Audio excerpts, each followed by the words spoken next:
Hello and welcome to Talk Motivation with your host Elvis Eckardt, former pro athlete turned business owner, motivating you to achieve personal growth, form new habits, and find happiness in your career and life. Without further ado, let's jump right into today's episode.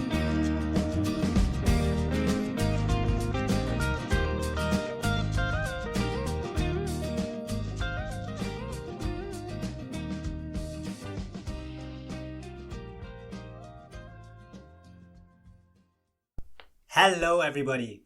Believe it or not, but I'm still Elvis Eckardt and your host of Talk Motivation. Welcome to episode 14, a bit of a shorter episode today. Having said that, plenty of powerful information and I hope you can take something away from it. I started the podcast when we first went into isolation here in the UK in April 2020 and really enjoy bringing episodes to you which give you, well, hopefully some food for thought. Make sure to visit our website www.elvis-eckardt.com/podcast where you can subscribe to the show on Spotify, iTunes, Google Podcasts and other sources so you'll never miss a show.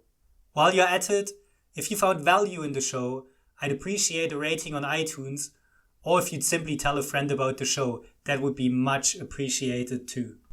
The topic of today's show is how to motivate yourself when being a company owner, entrepreneur or manager. Now, I know we are not all company owners, managers or entrepreneurs, but if you are one of them, or you want to be one of them, this podcast might be just for you. Motivating yourself to excel at your job or to be an example to your employees shouldn't be something you do only when the spirit moves you.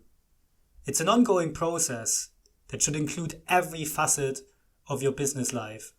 This means your mental attitude, physical well-being and appearance, your work atmosphere, your interaction with others, with your clients, your employees, and your off-the-job environment. Motivational experts get paid big bucks to tell professionals striving for success that they must constantly examine these factors. So, how do you do that? Today, I'd like to share 5 tips with you which should, well, help you at least a little bit to keep your focus up. Number 1 is to maintain a positive attitude. Let's realize that life is only 10% of what happens to us and 90% of how we react to it. We're responsible for our own actions and attitudes and changing them when appropriate. When you're around people or things that are uplifting and positive, you feel that way, don't you? You have more confidence in yourself and you know you can change whatever needs changing.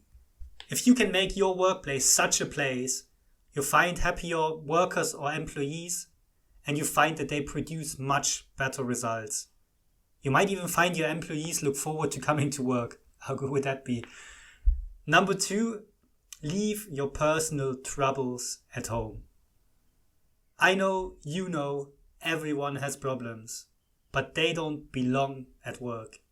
Turn your attention and energy entirely to your on-the-job tasks.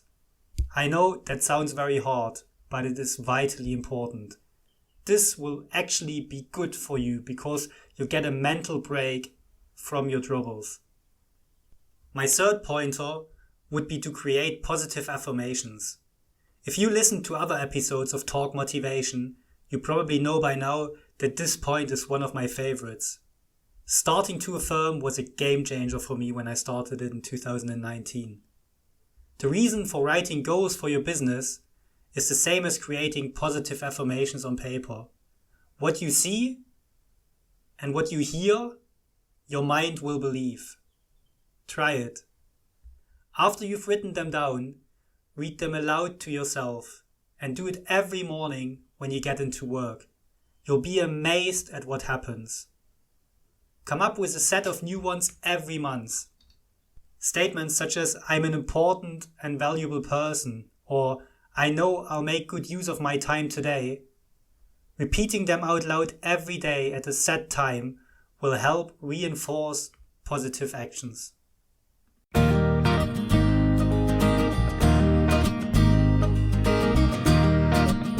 You are listening to Talk Motivation, the podcast where you get your weekly dose of motivation. Now back to your host, Elvis Eckardt.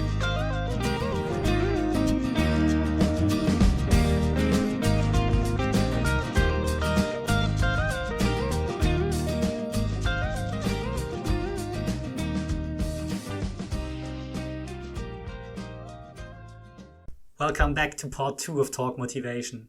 Before the break, we spoke about the first 3 tips of how to motivate yourself when being a company owner, entrepreneur, or manager. I have 2 more left for you. My 4th piece of advice would be to make sure break times are really break times. This is an area where most bosses or entrepreneurs fall down. You become so intense about the project or situation you're working on that you don't ease up. Thinking that'll be sorted over the next few seconds and then you'll get a cup of coffee can lead you right up to quitting time.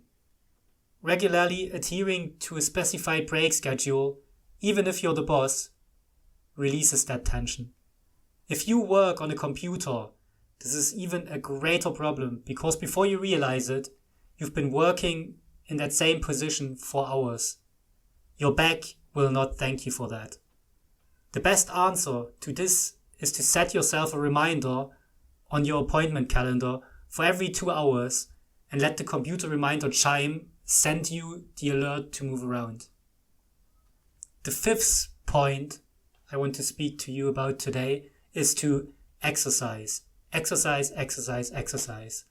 I know that lately it seems that exercise is the cure-all to every physical ailment or your love life. But despite that, there is some truth to that ugly word. By exercise, I don't mean that you should go out and join a gym and spend your lunchtime 3 days a week there working out. What is really beneficial and workable is that at those chiming alerts from your computer we just spoke about before, get up and walk around your desk or room. Maybe go outside and get the mail. Enjoy the sunlight. If you're living in England or Scotland, that'll probably be a bit of a problem, but if you have sunlight, use it. You can also just get up and do a few stretches that won't do you any harm. Concentrated, tense thinking, typing, plotting plans, or whatever your work makes all those muscles tighten up and not up.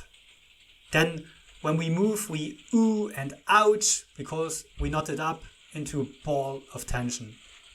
Periodic stretching, even at your desk, or just getting up and walking over to the window and getting a different view can help that. One of the greatest disservice modern business decor has done to us is making our offices pristine, sleek, unencumbered spaces. There's nothing more relaxing than getting up from your desk and walking over to a peaceful, serene seascape or pastoral painting and just drinking it in visually. Momentarily, transporting your mind out of work and into that place does wonders.